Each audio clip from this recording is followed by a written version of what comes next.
Good evening. This is CTV News for Tuesday, January 10th. I'm Byron Scott. And I'm Rochelle Metzger. Glad to have you with us tonight. Well, the drama continues to unfold in an alleged pay-for-play scheme in Prince George's County. 42-year-old Will Campos, a former county councilman and state delegate, has pleaded guilty to multiple charges. And according to court documents, he accepted thousands of dollars dating back to 2011 in exchange for grants and favors that he gave to business owners. Denise Douglas joins us now with more. And Denise, is this related to the liquor board raid? Well, you know, it's kind of interesting because I pressed the Maryland U.S. attorney about that question and exactly to connect the dots for us, but he would not say. He would simply refer to the charges last week having to do with the liquor board and then this week with Will Campos. Campos pled guilty in federal court to bribery and conspiracy. He was elected to the county council in 2004 and served until he won a seat in the House of Delegates in 2014. In terms of his crimes, officials say he took payments in exchange for grants, used charitable money inappropriately, and accepted cash for a letter of recommendation for a business. U.S. Attorney Rod Rosenstein says rooting out public corruption remains one of his top priorities.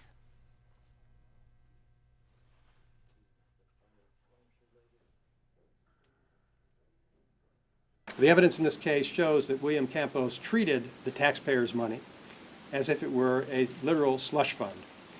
His recorded comments reveal that he was cavalier about taxpayer money. He even told people to set up fake nonprofit organizations so that he could direct money to those nonprofit organizations in return for kickbacks from people who would work with him. Mr. Campos was confident that nobody would audit how the money was spent. And I think that's one of the critical lessons that we see in this investigation is the danger that arises when government officials are permitted to exercise discretion in awarding money, contracts, or other government benefits without any oversight as to how that process is done and as to how the recipient is selected. In his remarks during that press conference today, Rosenstein was calling for more audits and more oversight when it comes to public officials. Campos is scheduled to be sentenced on April 10th. Now, he pleaded guilty. How much time are we talking about potentially here? Well, we're looking at a number of things. 5 years for the conspiracy, possibly 10 years for the bribery, and in terms of retribution, or I should say restitution, $340,000 when he would be released. Okay. Did officials say anything about additional names being released coming down the pipe? Big question that everybody has. Who else could be part of this? And in terms of private citizens, they said yes, expect more people to be charged. In terms of lawmakers, they would simply only say that lots are under, or several are under investigation. All right, So, thanks, Denise. not close to To being be continued. done here. Yes, exactly. Very much so.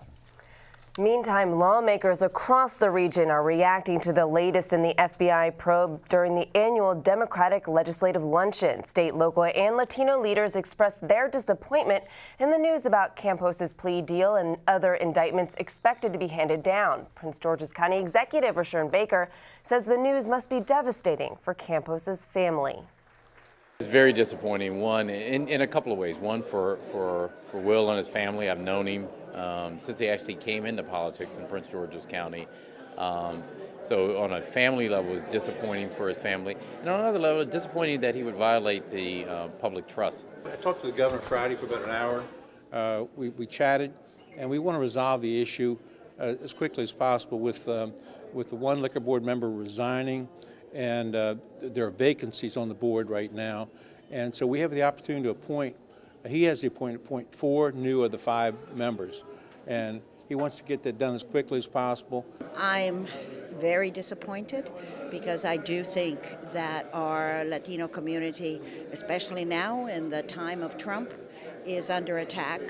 And this does not represent our incredible positive contributions that we make every day as hard workers, as exemplary employers, as citizens of our community. Now, quite frankly, we're just waiting for the other shoe to drop. We've seen the statement of charges, but they haven't identified any member as of yet.